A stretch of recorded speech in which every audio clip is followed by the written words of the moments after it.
एक चूक आपल्या सर्वांकडूनच होत असते आणि ती म्हणजे इतरांच्या नजरेतून स्वतःकडे पाहणं, स्वतःची इतरांशी तुलना करणं.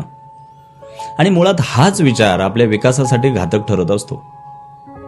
मानसशास्त्र असं सांगतं, तुमची कुठलीही कृती, मग ती उत्स्फूर्त असो किंवा पूर्वनियोजित, तिचा या ना त्या प्रकारे कुठल्या तरी विचाराशी संबंध हा असतोच.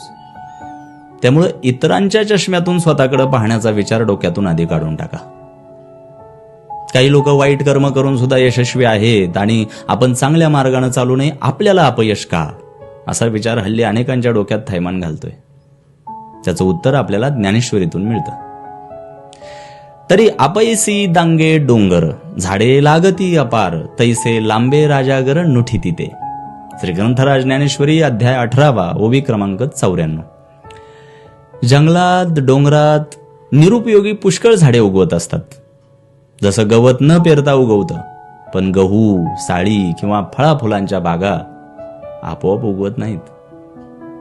उत्कृष्ट पीक हे जमीन भाजल्याशिवाय, खत घातल्याशिवाय, मेहनत केल्याशिवाय मिळत नाही, असं कैवल्य साम्राज्य चक्रवर्ती भगवान श्री ज्ञानोबराय म्हणतायत. आपल्याला काय हवंय हे ज्याचं त्याने ठरवावं.